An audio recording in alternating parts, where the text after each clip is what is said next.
Damos inicio a la videoconferencia del día de hoy, que forma parte del ciclo del 11º ciclo de videoconferencias interactivas del Instituto Nacional, que lleva por título Globalización en Salud Pública. Pues el día de hoy nuevamente estamos de manteles largos, contamos con una videoconferencia particularmente muy interesante el día de hoy. Lleva por título Inflamación sistémica crónica y nefropatía en sujetos con diabetes tipo 2. El día de hoy, pues bueno, vamos a darle la bienvenida a la doctora Aida Jiménez Corona. Aida, ¿cómo estás? ¿Qué tal? Muy buen día y muchísimas gracias por venir y estar con nosotros. Si me permiten, voy a darles una pequeña semblanza de la trayectoria académica de la doctora Aida, que siempre nos quedamos cortos porque, bueno, nos llevaríamos un buen rato de la videoconferencia en hablar de sus logros profesionales. Ella es médico cirujano, egresada de la UNAM en 1991, maestra en ciencias sociomédicas con énfasis en epidemiología por la UNAM en 1995.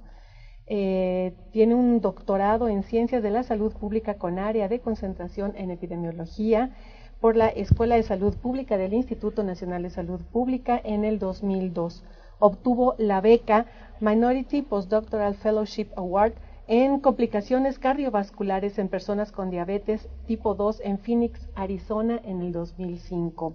Tiene un postdoctorado también, Chercheur, en obesidad, inflamación y cáncer de mama en el Instituto Gustave Roussy, en Francia, en el 2010. Es investigadora nacional nivel 1 del SNI, investigadora también de la Unidad de Diabetes y Riesgo Cardiovascular del Centro de Investigación en Salud Poblacional del Instituto Nacional de Salud Pública, aquí de casa. Ha trabajado también en el campo de la diabetes con énfasis en enfermedades cardiovasculares y renales en diferentes poblaciones. Ella también ha colaborado en el estudio de la diabetes en la Ciudad de México y ha analizado información de la cohorte de los indios Pima en Phoenix, Arizona, en Estados Unidos. Actualmente, pues bueno, ella ha mostrado un interés particular y principal en la identificación de indicadores tempranos de riesgo cardiovascular y renal en personas con y sin diabetes tipo 2. Pues bueno, le damos la bienvenida a la doctora y también la bienvenida a las salas que nos están haciendo el favor de acompañarnos este día en las salas de videoconferencia, como es la Universidad de Nuevo León. ¿Qué tal? ¿Cómo están ustedes? Muy buen día. Y también a las personas que nos están haciendo el favor de acompañarnos vía Webex. Pues sin tardarnos ya más, vamos a dar paso a la videoconferencia del día de hoy, inflamación sistémica crónica y nefropatía en sujetos con diabetes tipo 2. Adelante, Aida. Gracias. Todos tuyos. Buen día. Gracias. En esta presentación voy a tratar de manera general describir un poco cuál es el panorama epidemiológico de la diabetes, así como de la nefropatía. Y lo mismo mencionaré algunos factores de riesgo asociados con la progresión de enfermedad renal crónica y en particular haremos énfasis en la cuestión de marcadores de inflamación sistémica crónica. Bueno, entonces, como todos sabemos, la diabetes es una enfermedad crónica caracterizada por un metabolismo anormal de la glucosa, esto denominado hiperglucemia, que puede ser causada por la deficiencia en la producción ya sea de insulina y o una ineficiencia en la insulina producida. Como todos sabemos, la diabetes es un problema de salud pública en todo el mundo y hay diferentes estudios donde se ha estimado cuál es la prevalencia de esto en diferentes regiones en el mundo. Y lo que hemos observado es que en particular la región de las Américas es una de las regiones con mayor número de casos. Por ejemplo, para el año 2000 se estimó que hubo en total 33 millones de personas con esta enfermedad y se estima que para el 2030 esta cifra aumente a 66 millones, es decir, prácticamente se va a duplicar. Una de las explicaciones para este incremento es el aumento en algunos factores de riesgo, entre ellos la obesidad. Sin embargo, también hay mucha preocupación en cuanto a que cada vez la presentación de esta enfermedad es a edades más tempranas. Por lo tanto, ahora es más común o tenemos una prevalencia de diabetes tipo 2 en particular más elevada en adolescentes e incluso en niños. Algunas otras estimaciones, solamente por hacer algunas comparaciones, es que, por ejemplo, para el año 2000, que se estimó que alrededor de 171 millones de personas estaban afectadas por esta enfermedad. Uno de los grandes problemas fue o es que aproximadamente cerca del 50% de las personas que padecían esta enfermedad en ese entonces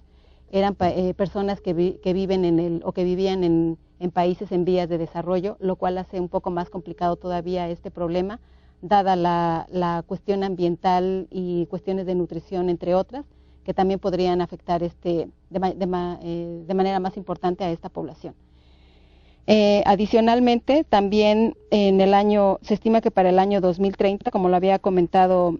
previamente, se estima que el 75% de las personas que padezcan diabetes en general, pero en particular, como ya había comentado, tipo 2, van a ser personas que van a estar viviendo en países en vías de desarrollo, entre ellos nuestro país.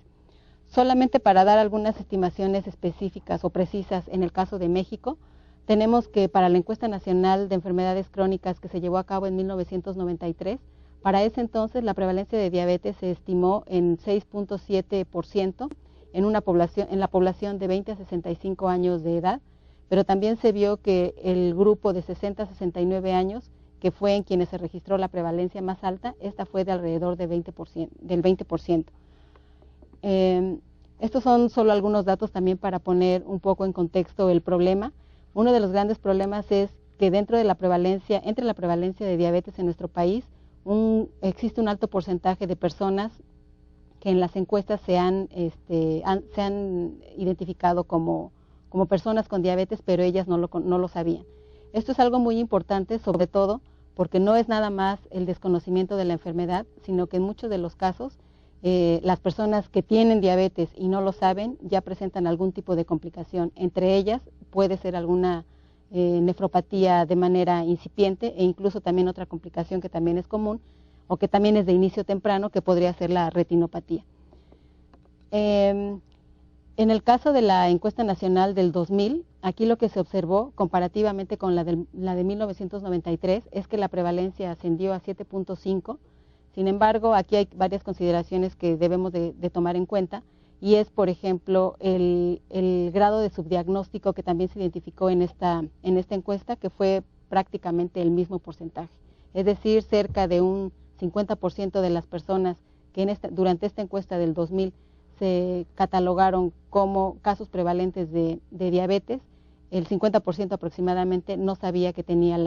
la enfermedad. Otra cuestión importante en estos resultados es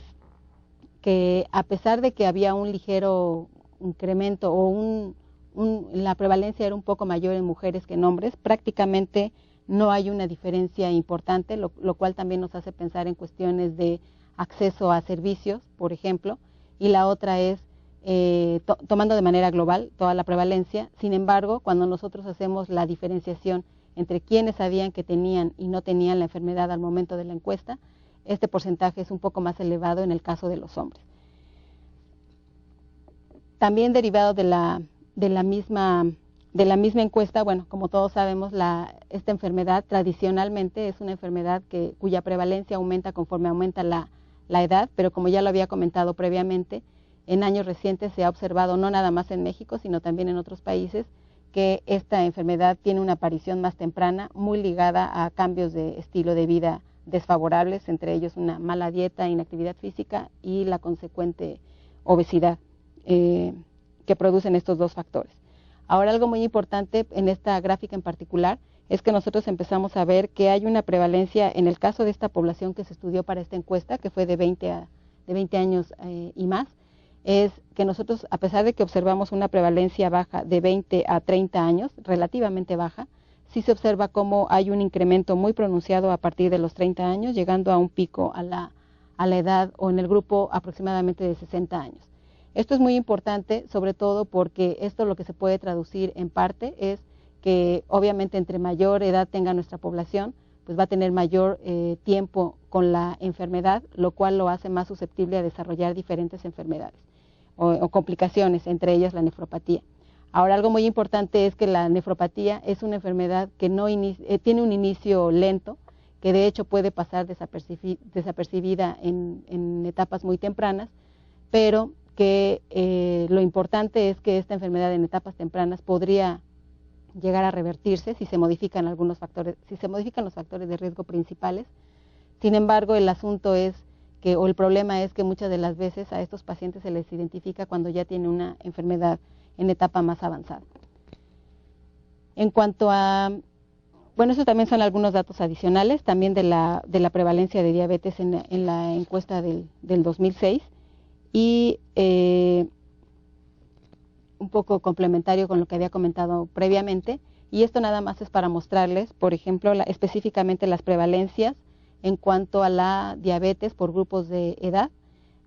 pero de manera separada para aquellas personas quienes sabían que tenían la enfermedad, es decir, que tenían diabetes al momento de la encuesta, y quienes fueron identificados durante la encuesta. Entonces, como ustedes pueden notar, un porcentaje considerable de personas no sabían que tenían la enfermedad, y en cuanto a la prevalencia o a la distribución de la enfermedad por grupos de edad, pues más o menos la tendencia es parecida. Aquí una de las cuestiones más importantes, hablando de complicaciones específicamente, es que tenemos un porcentaje importante de personas de 40 y 50 años en adelante, quienes no sabían que tenían la enfermedad, y sabemos por estudios previos que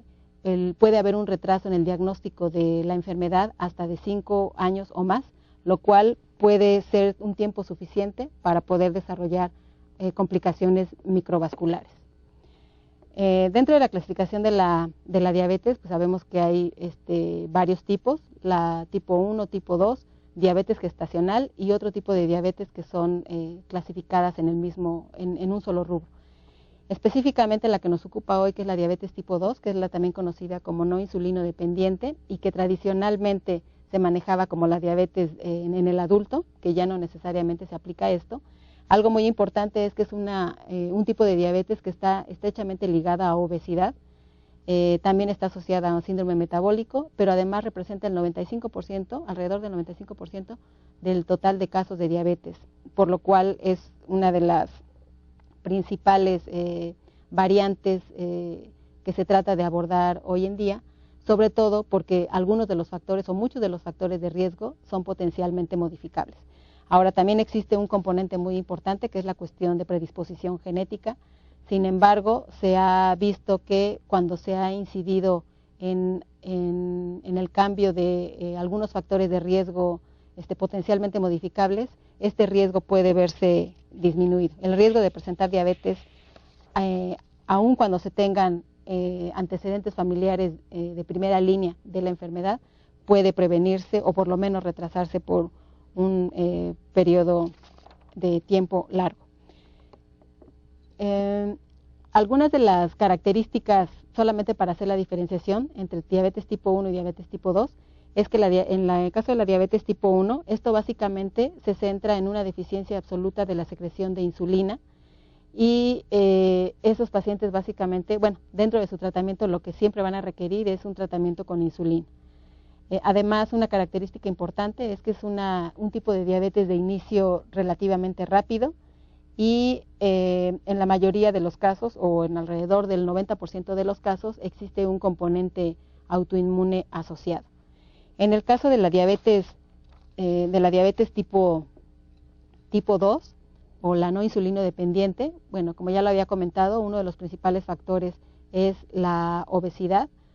e incluso no necesariamente tiene que ser obesidad, incluso se ha visto que aún con un incremento en el rango de sobrepeso también es un factor de riesgo para presentar la enfermedad. Aquí hay una combinación entre la resistencia a la insulina y la deficiencia relativa de la secreción de insulina, pero esto puede estar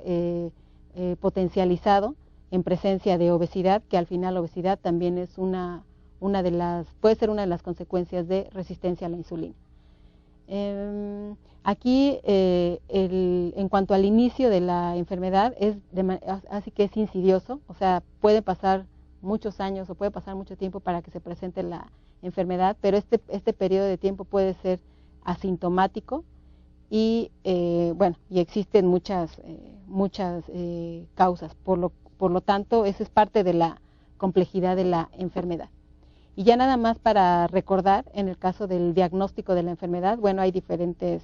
criterios, pero aquí yo menciono dos. En el caso de cuando nosotros tenemos la determinación de glucosa en ayuno, se considera como diabetes o sugestivo de diabetes, bueno, habrá que confirmarlo, pero sería aquellos casos que tienen un nivel de glucosa de 126 miligramos por decilitro o más,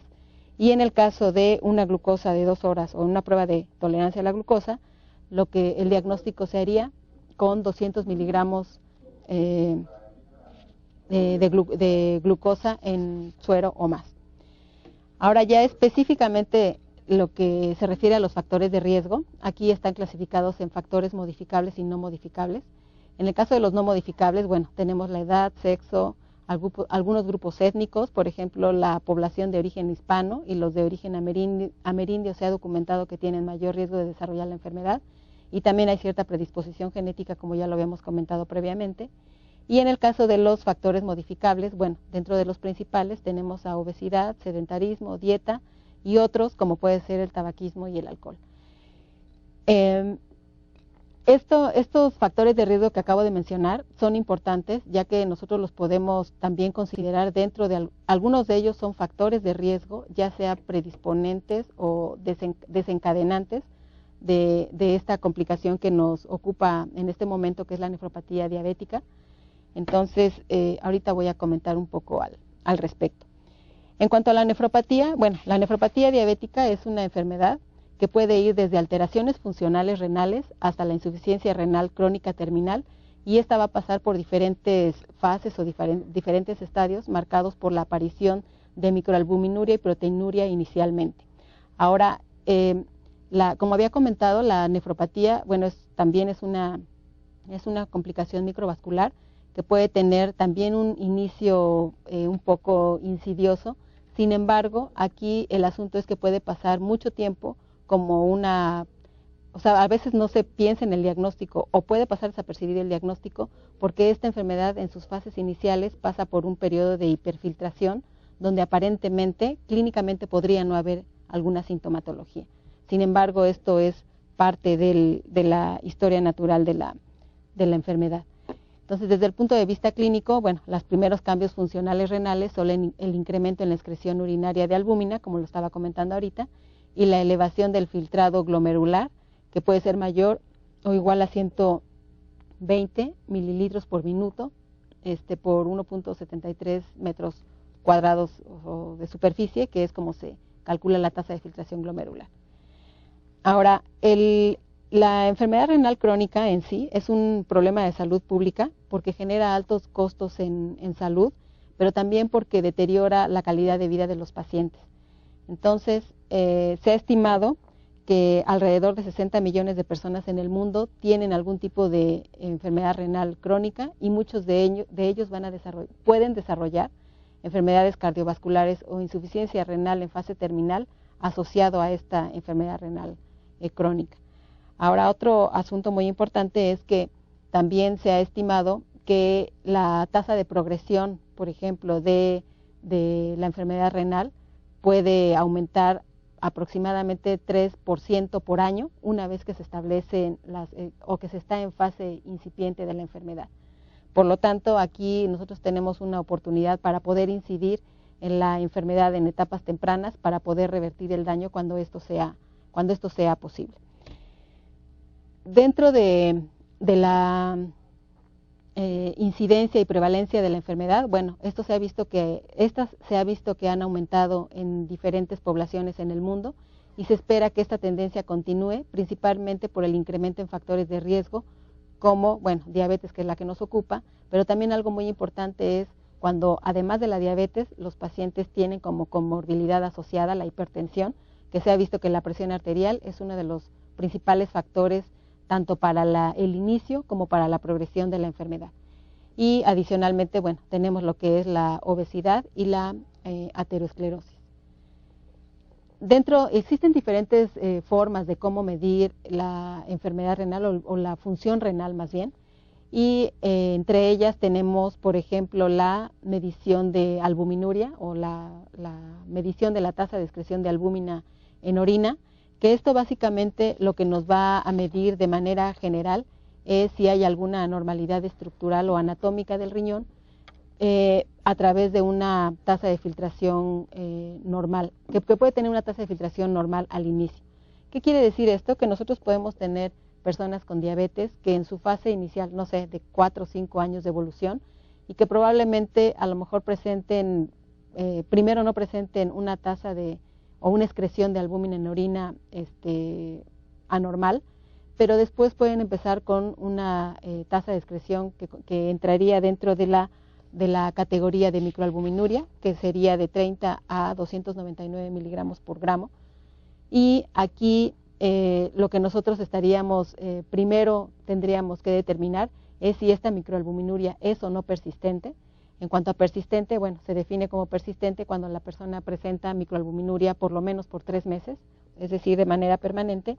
pero aquí lo que se debe determinar es si realmente lo que estamos observando es un proceso secundario a la diabetes o si es un proceso independiente. Posteriormente también tenemos lo que es un nivel de macroalbuminuria, es decir, cuando hay una excreción de albúmina mayor a 300 miligramos por gramo. Sin embargo, aquí algo que es muy importante comentar es que cuando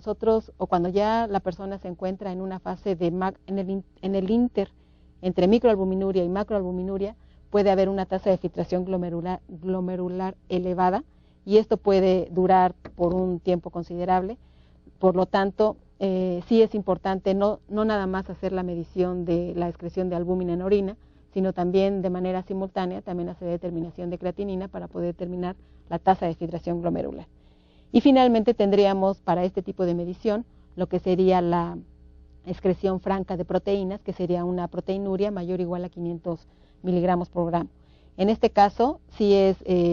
vale la pena comentar que cuando ya se presenta proteinuria, en muchas ocasiones puede haber una tasa de filtración glomerular francamente disminuida. Ahora, en cuanto a la tasa de filtración glomerular, bueno, aquí se considera que la disminución de esta tasa de filtración pues es un marcador de enfermedad renal crónica y que puede ser dividida o clasificada en estas 5 categorías que ahí les menciono. La primera, que sería un daño renal con filtración glomerular normal o elevado, es lo que comentaba, podría presentarse junto con una excreción de albúmina en orina normal e incluso niveles de microalbuminuria. En la fase 2, que sería un daño renal con filtración disminuida de 60 a 89, aquí también puede haber presencia de microalbuminuria. La tercera fase, que sería un daño moderado con una tasa de filtración de 30 a 59 de tasa de filtración glomerular. La 4, que sería un daño renal severo con una tasa de filtración de 15 a 29. En este caso en particular, aquí es donde los pacientes ya pueden estar en fase o pueden ser candidatos a trasplante renal, pero por lo menos sí sería lo ideal que se encontrarían en diálisis peritoneal por lo menos. Y la fase 5, donde tenemos una falla renal, que es cuando se presenta una tasa de filtración glomerular menor a 15. Esto solo es para ejemplificarles, en el caso, por ejemplo, algunas estadísticas de Estados Unidos, donde tenemos cuál es la cantidad de población que se ha estimado o que se estimó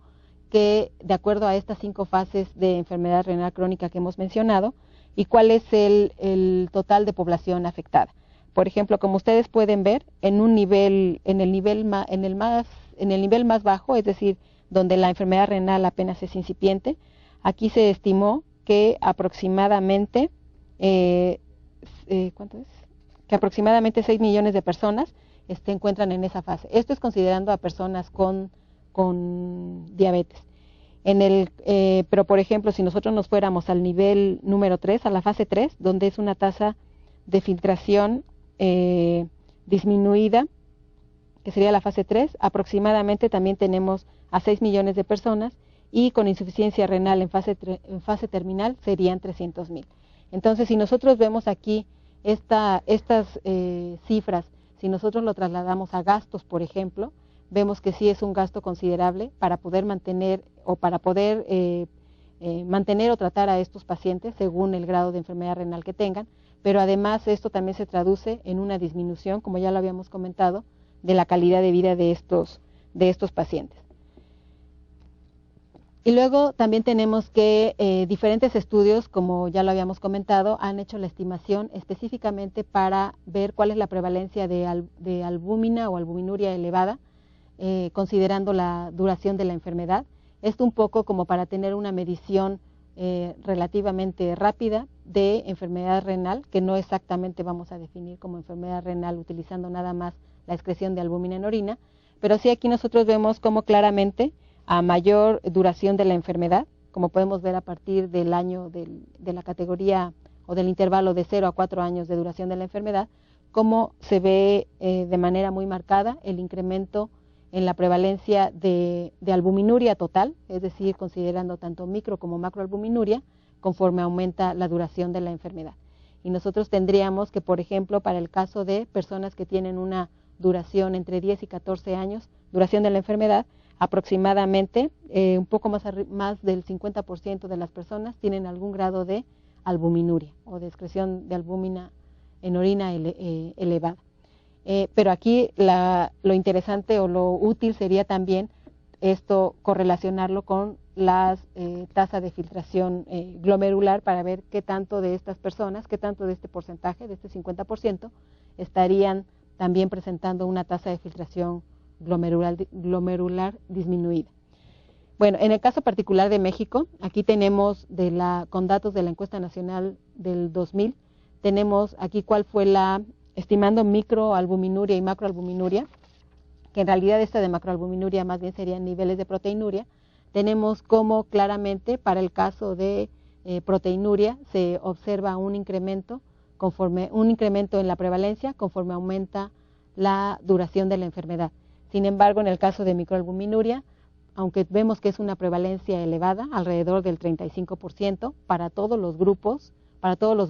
de duración de la enfermedad, aquí es importante mencionar que lo que estamos observando es que esta condición prácticamente es homogénea en todos los grupos, lo cual se podría traducir probablemente, no tenemos todavía los elementos suficientes, pero se podría probablemente traducir en una disminución de la tasa de filtración glomerular en algunos de estos grupos, sobre todo en aquellos que tienen una duración de 10 años en adelante e incluso de 5 en adelante. Pero aquí sí sería necesario contrastar estos resultados con los niveles de tasa de filtración glomerular. Sin embargo, esto es algo que sí preocupa, porque si tomáramos el total tanto de microalbuminuria como proteinuria, pues tenemos que las personas con diabetes, aproximadamente en nuestra población, el 40% tienen algún grado de excreción de albúmina o de proteínas en orina elevado, lo cual los hace susceptibles o los hace estar en riesgo de progresar a un estado de enfermedad renal más severo, porque se sabe que en diferentes estudios se ha documentado que los niveles de albuminuria e incluso microalbuminuria, de albuminuria elevada e incluso microalbuminuria, se han asociado con una tasa de progresión de la enfermedad más elevada. Esto obviamente aunado a otros factores de riesgo, principalmente los niveles de presión arterial, en particular la sistólica. Y luego estos son datos de un estudio en población americana. Esto nada más es para comparar nuevamente lo que es la duración de la enfermedad. Bueno, ahí dice duración de proteinuria, pero es duración de la enfermedad, duración de la diabetes, desde 0 hasta 15 años. Y ahí observamos cómo es muy claro, independientemente de los 3 grupos que se están comparando, que es población caucásica con diabetes tipo 1, caucásicos con diabetes tipo 2 y los indios Pima de Arizona, como vemos que la tendencia, en particular con los de diabetes tipo 1 y los indios Pima, que en este caso sí es diabetes tipo 2, observamos también un incremento importante en cuanto a la incidencia de enfermedad renal en fase terminal y proteinuria asociado a la duración de la enfermedad. Bueno, ahora pasando un poco a la cuestión de la fisiopatología de la enfermedad renal. Bueno, como todos sabemos, este esquema es para representar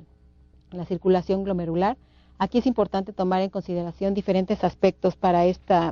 la fisiopatología, y es, por ejemplo, que hay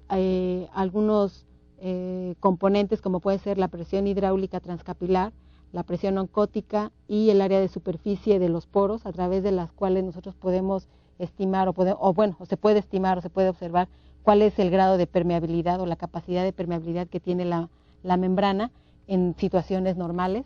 Sin embargo, como sabemos, en el caso de la nefropatía, una de las estructuras que son dañadas es la membrana basal del glomérulo, que esta al engrosarse, pues obviamente va a tener o va a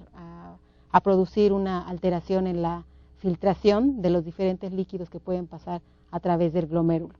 Esto aunado a un proceso de inflamación y a un proceso de esclerosis del riñón es lo que es parte de la explicación de la nefropatía en las personas con diabetes,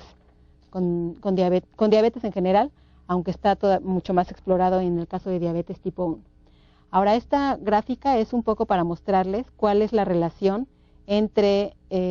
duración de la enfermedad, de acuerdo a la duración de la enfermedad, de la duración de la diabetes, cuál es la relación que nosotros tenemos en cuanto a la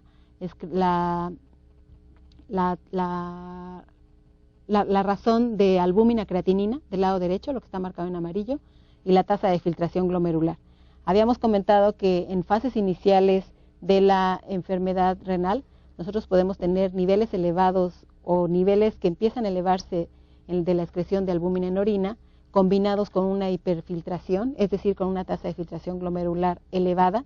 pero que posteriormente, conforme va avanzando la enfermedad, y si además no hay un buen control metabólico de esta, lo que puede pasar es que se va a ver afectada la razón albúmina creatinina, que es un indicador también de la función renal.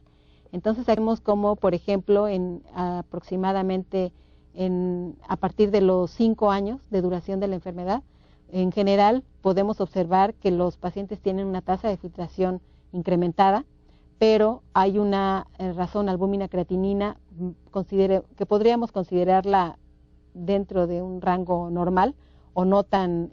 marcada, tan aumentada. Sin embargo, conforme va aumentando la duración de la enfermedad, por ejemplo, para el caso de 10 años con la enfermedad, aquí ya se observa un incremento importante en la razón albúmina creatinina, aun cuando se mantiene una tasa de filtración glomerular prácticamente en el mismo nivel. Pero después observamos ya a partir de 15 años como aquí empieza una disminución franca en la tasa de filtración glomerular, pero ya los niveles de la razón albúmina creatinina ya están francamente aumentados. Entonces, esto es como nosotros lo observaríamos prácticamente en la historia natural de la enfermedad,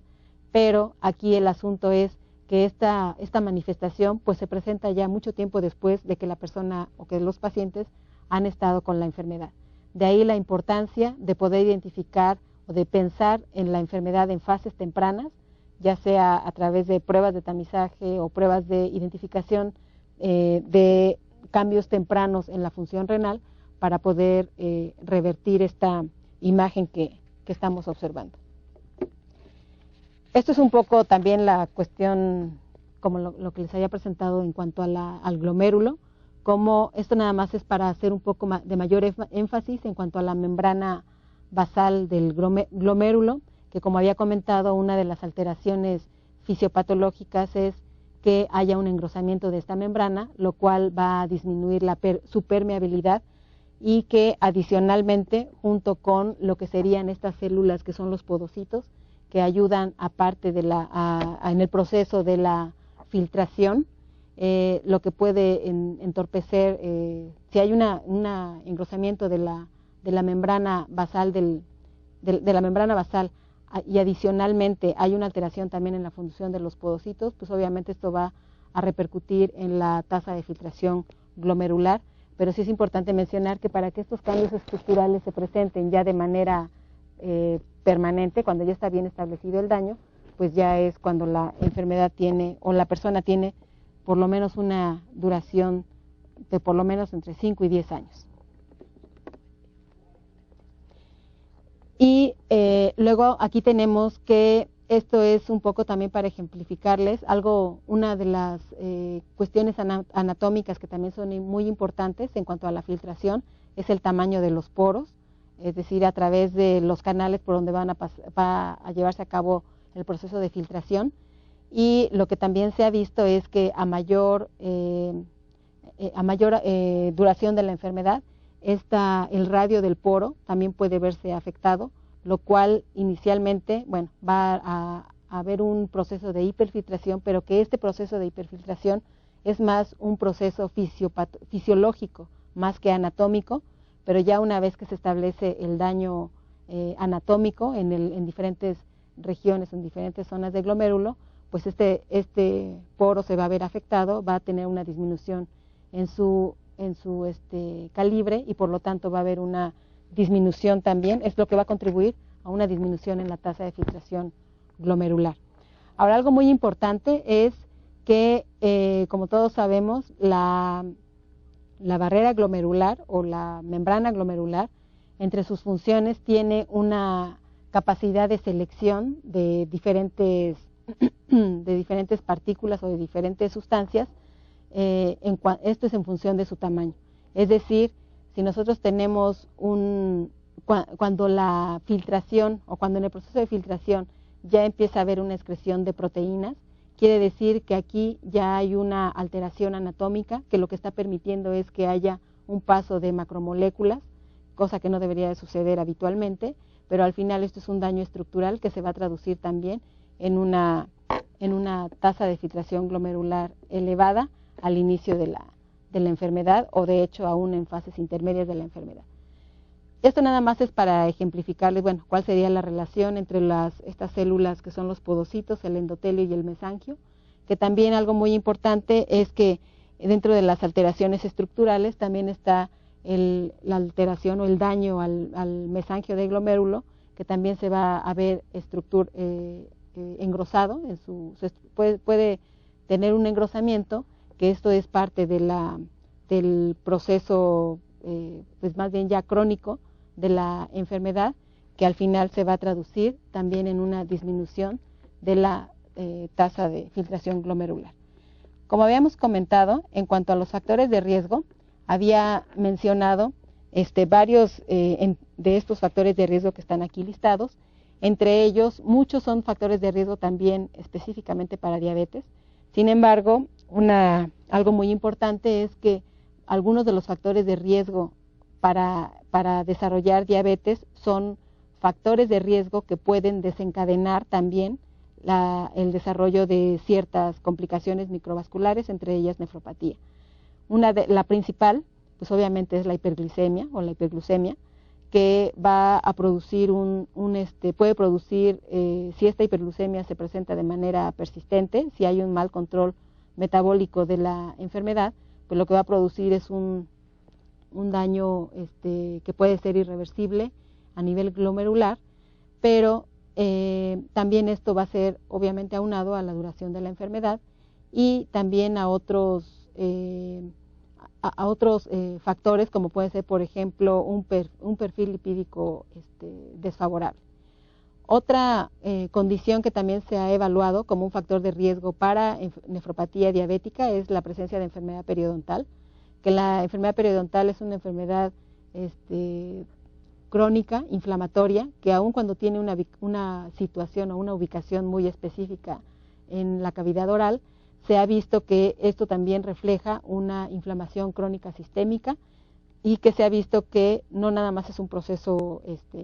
infeccioso, sino que su repercusión puede ser tanto a nivel glomerular como a nivel cardiovascular. Entonces, también es uno de los indicadores indirectos de inflamación asociado al desarrollo y a la progresión de nefropatía diabética. Otro factor que, aunque no lo puse aquí, que es la aterosclerosis, también se ha asociado con la aterosclerosis, independientemente de cómo sea medida, también se ha asociado o se ha identificado como un factor tanto de iniciación como de progresión de enfermedad renal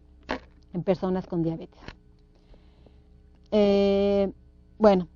Dentro de los factores de riesgo, existen los que se han denominado factores de riesgo tradicionales y los no tradicionales, y de los tradicionales son varios de los que ya habíamos comentado previamente, pero dentro de los no tradicionales o entre comillas nuevos, que tampoco son tan nuevos, son algunos marcadores de inflamación.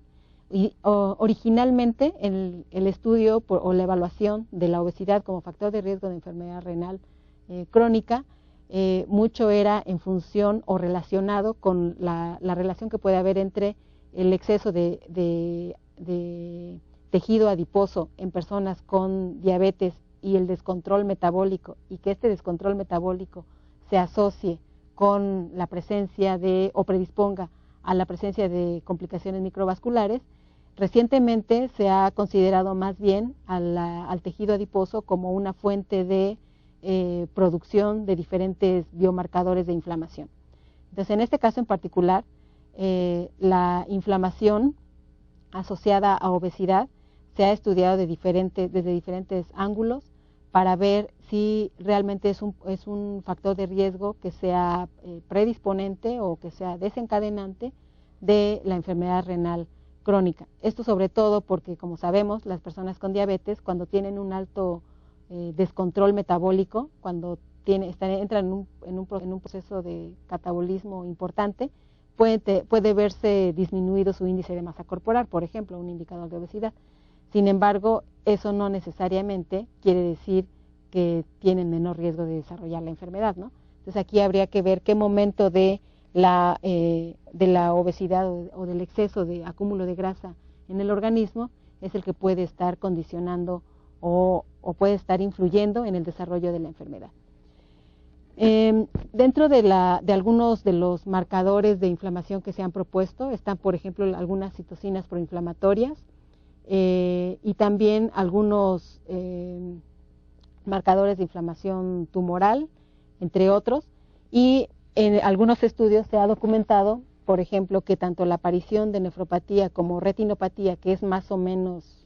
tienen más o menos un inicio similar, aquí también se ha postulado que posiblemente el daño en la retina, además del efecto que tiene la hiperglucemia, podría también estar asociado con un problema de inflamación sistémica crónica. Bueno, en cuanto a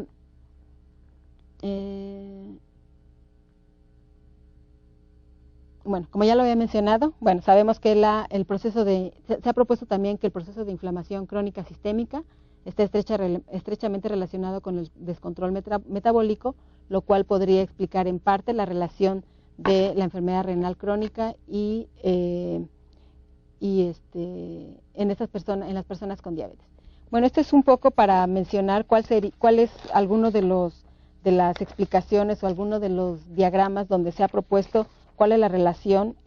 o cuáles son los mecanismos que pueden estar involucrados con mecanismos de inflamación que están relacionados con la patogénesis de la nefropatía diabética. Entonces se ha postulado, obviamente, que tenemos tanto factores genéticos como factores ambientales, los cuales pueden de manera simultánea o de manera conjunta, pueden predisponer a la enfermedad.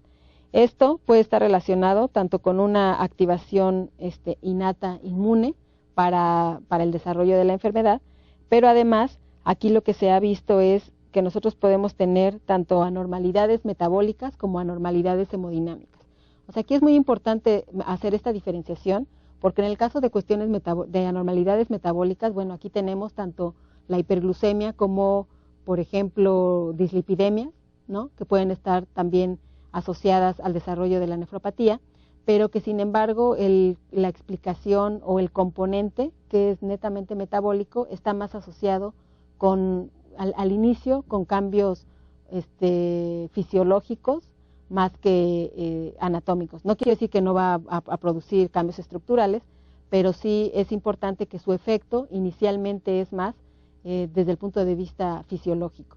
En el caso de la participación hemodinámica, bueno, aquí se ha visto que es muy importante la participación de la presión arterial, como ya lo habíamos comentado previamente, e incluso hay estudios donde, aún en personas sin diabetes, el principal factor de riesgo, en personas sin diabetes y sin hipertensión, uno de los principales factores de riesgo puede ser la presión arterial elevada, pero esto es más por un mecanismo obviamente hemodinámico, aunque sabemos que también la presión arterial elevada también es parte del componente de síndrome metabólico o de resistencia a la insulina. Entonces, lo que se ha hipotetizado es que estos dos campos, ya tanto el metabólico como el vascular, bueno, de manera conjunta pueden producir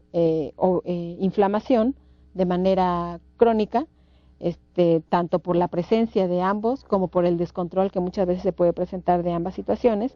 pero esta inflamación puede estar mediada ya sea por aditocinas, por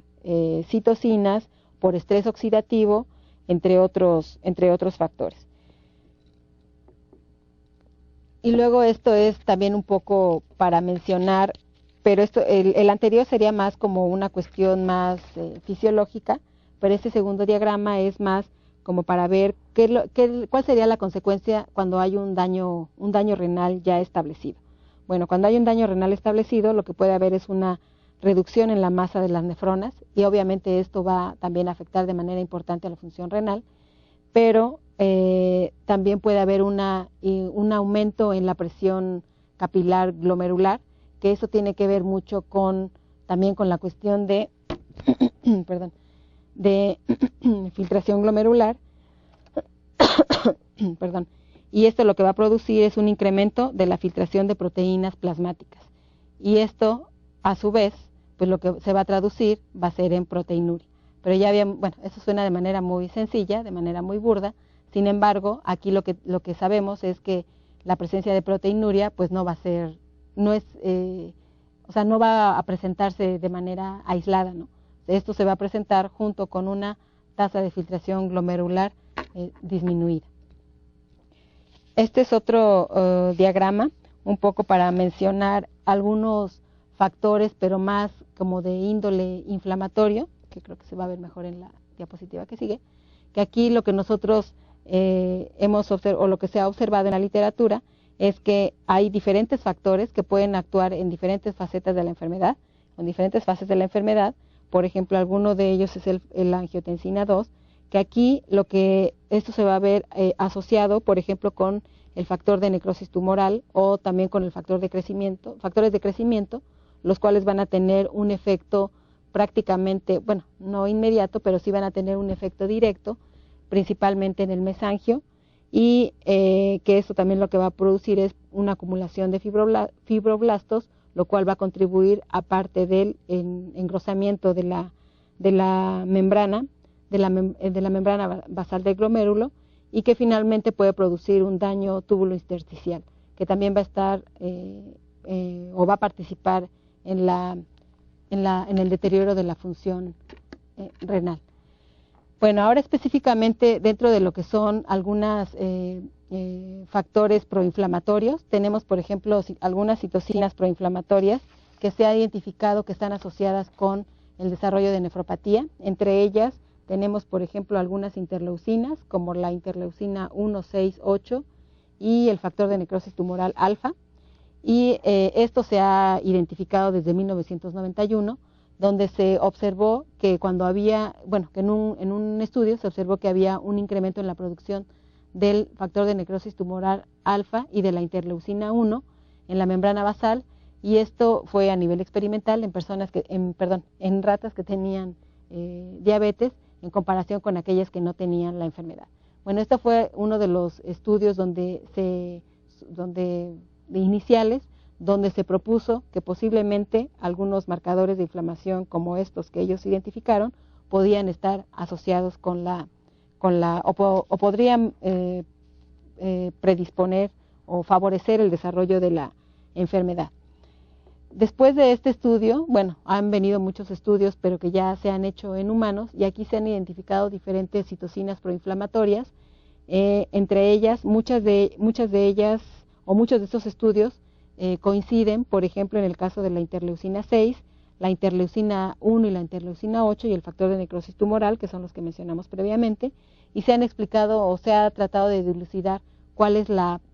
participación fisiopatológica de todas estas citocinas proinflamatorias. Y estas son algunas de las conclusiones o algunos de los hallazgos que se han obtenido en diferentes estudios, y es que, por ejemplo, la primera sería que hay un incremento en la expresión y síntesis de las moléculas de adhesión, que esto favorece o puede estar relacionado con parte del proceso de esclerosis a nivel renal. La segunda sería que hay un incremento en la expresión de S-lectina, esto considerándolo como además de marcadores de inflamación, también marcadores de daño endotelial que pueden estar estrechamente relacionados. También se ha observado un incremento en la síntesis de algún tipo de prostaglandinas, y también hay una ampliación de la respuesta de la secreción de algunas prostaglandinas, así como de la angiotensina 2, alteraciones hemodinámicas intraglomerulares. Esto obviamente una vez de que el proceso o puede ser tanto en fases intermedias como en fases ya más avanzadas de la enfermedad, pero que finalmente esto es un daño ya muy específico a nivel del glomérulo. También puede haber un aumento o se observó un aumento en la permeabilidad de las células endoteliales, que esto al inicio es lo que no puede ser parte de la explicación de la hiperfiltración que se puede identificar o que se ha detectado en fases incipientes o en fases iniciales de la enfermedad. También se ha mencionado una inducción de la proliferación de las células mesangiales, es decir, esto como parte del proceso también de engrosamiento tanto a nivel del mesangio como de la membrana basal del glomérulo. También se ha mencionado un aumento en la expresión de fibronectina, esto como parte también como una participación o como parte de la evolución hacia una esclerosis a nivel glomerular, pero también se ha mencionado una citotoxicidad directa de las células renales. Esto mucho está relacionado, esta parte en particular, es la inflamación asociada al descontrol metabólico, en particular hiperglucemia, que se ha observado o que muchos de los pacientes presentan, o el descontrol metabólico por tiempo prolongado, que también muchos de ellos pueden presentar. Y finalmente hay otra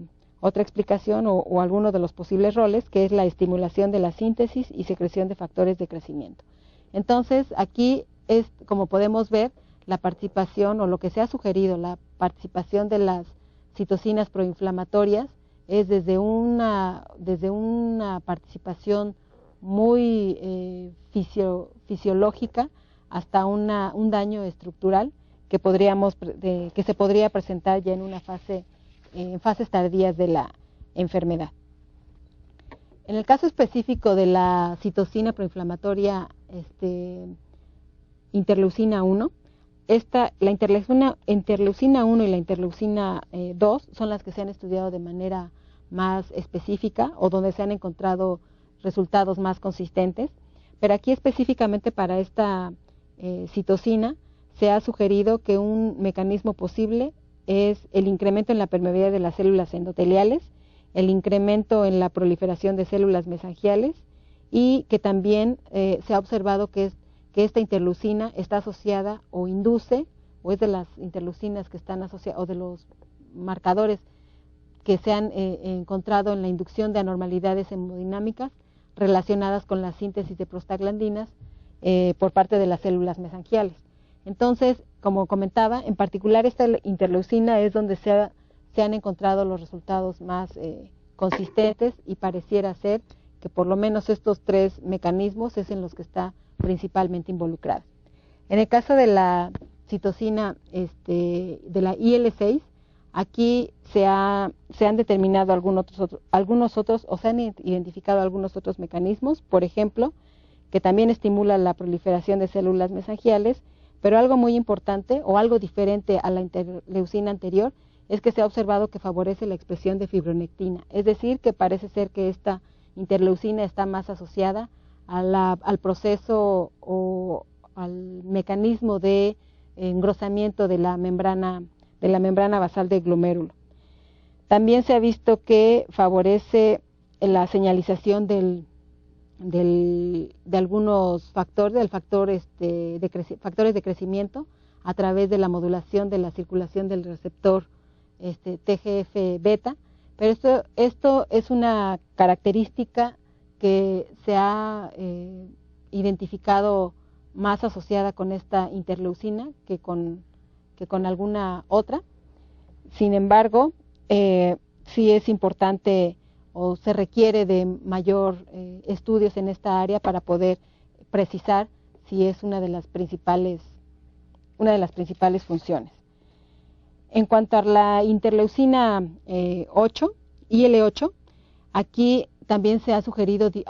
propuesto varias explicaciones de cuál es su posible participación, pero aquí una de las principales o de las características o de la participación diferente con respecto a las dos anteriores es el aumento en la expresión de las moléculas de adición. Es decir, parece ser que está más involucrada este tipo de interleucina a una acumulación de moléculas o de células que se adosan a la a la membrana basal del glomérulo y así como favorece el incremento en la producción, por ejemplo, del factor de necrosis tumoral por otros macrófagos. Es decir, está más involucrada con una cuestión un poco más anatómica, más que funcional. Y finalmente tenemos lo que sería el factor de necrosis tumoral alfa, que también aquí se han hecho muchos estudios al respecto, y aquí lo que se ha encontrado es que este factor induce el desbalance entre los mediadores vasodilatadores y vasoconstrictores, es decir, tiene una participación más importante en la cuestión, en la vasculatura, es decir, tiene que ver mucho con la presión, por ejemplo, con la presión intraglomerular, que puede estar alterada en un proceso de inflamación, pero también este factor promueve la generación local de diferentes sustancias de diferentes sustancias a nivel de la membrana basal del glomérulo. Por lo tanto, aquí su participación pareciera ser más directa en la membrana basal. Y otra característica importante es que también se ha visto que este factor está asociado con la contribución significativa de la retención de sodio e hipertrofia renal. Es decir, aquí parece ser que hay otro mecanismo, no nada más es la cuestión de alteración en la barrera de la pared de los capilares a nivel glomerular, sino que también hay una retención excesiva de sodio, lo cual está asociado con un incremento en la presión intrarrenal y que obviamente favorece el daño renal o el daño en el glomérulo. Bueno, con toda esta revisión, aquí algunas conclusiones que nosotros podemos obtener o que podemos tener hasta este momento es que a mayor control de la presión arterial, mayor será la preservación de la tasa de filtración glomerular. Es decir, como nosotros vimos, varios de los factores de inflamación o de los marcadores de inflamación que se han asociado o que se han estudiado, que están en relación con la enfermedad renal en personas con diabetes, muchos tienen un efecto vascular, por lo tanto están estrechamente relacionados con el equilibrio el equilibrio que puede haber en la presión, obviamente en la presión sistémica, pero de manera particular con la presión intrarrenal. Otra conclusión es que la proteinuria es un fuerte predictor de enfermedad renal crónica, ya que se ha observado que al reducir la proteinuria se observa una mayor declinación de la función renal en diabetes. ¿Qué quiere decir esto? Bueno, aquí la proteinuria, como ya había comentado previamente, es un componente importante, es una cuestión que se debe de evaluar, su presencia. Sin embargo, no puede verse de manera aislada. Tiene que evaluarse de manera conjunta con la tasa de filtración glomerular, porque como ya vimos, dependiendo de la fase en la que se encuentra la enfermedad, dependiendo de si está en fase incipiente, fase intermedia o fase avanzada, puede o no estar presente la proteinuria. Es decir, en fases avanzadas, la ausencia de proteinuria no significa una mejoría en la enfermedad. Al contrario, más bien podría significarse más una tasa de filtración glomerular altamente o importantemente disminuida. Otro punto importante es que el control metabólico de la diabetes también ha demostrado una reducción de la nefropatía, entre otras complicaciones microvasculares. O sea, como todos sabemos, las personas con diabetes, bueno, cuando no tienen un control metabólico adecuado, específicamente cuando hablamos de niveles de glucosa, esto en función de la duración de la enfermedad, pues va a presentar diferentes complicaciones, en particular las microvasculares como nefropatía y retinopatía. Sin embargo, sí se ha demostrado que un buen control metabólico puede revertir en caso de que esté en fase incipiente o retrasar la aparición de este tipo de complicaciones. Sin embargo, algo que también es muy importante es tomar en cuenta de manera ya individual, es que un control metabólico muy estricto también podría tener como consecuencia lo que sería periodos de hipoglucemia, y la hipoglucemia también puede tener algún efecto importante en cuanto a la función renal. Entonces aquí sí sería necesario evaluar el control metabólico, pero dependiendo de las características o de las condiciones específicas de la población que estemos hablando, si es población de 60 años y más, si es población joven o con qué características contamos de esta población. Y finalmente, como todos sabemos también, existen diferentes estrategias que se han utilizado una vez identificada la enfermedad o para prevenir el daño renal. Se han identificado algunas estrategias, aparte del control metabólico, la utilización de algunos medicamentos como son los inhibidores de la ECA, que de hecho es un tratamiento o un medicamento que se les da a las personas con diabetes para prevenir o preservar la función renal. Esto básicamente enfocado a disminuir o a prevenir un daño vascular. Y se ha demostrado que el uso de este tipo de medicamentos a dosis bajas, bueno, ahí depende específicamente cuál sería la indicación, pero sí se ha observado que además de que previene, por ejemplo, la presencia de microalbuminuria o proteinuria, también se ha asociado con una reducción en el caso de nefroesclerosis, es decir, también ayuda a prevenir la presencia de nefroesclerosis, ya sea el engrosamiento en el caso específico, el engrosamiento de la membrana basal del glomérulo, que sería una de las condicionantes o una de las características más bien de la enfermedad renal crónica, pero que al final lo que se puede concluir, de acuerdo a los diferentes estudios, es que este tipo de medicamentos sí tienen un buen efecto. Obviamente esto cuando se maneja de manera conjunta con un tratamiento integral de la enfermedad. Gracias.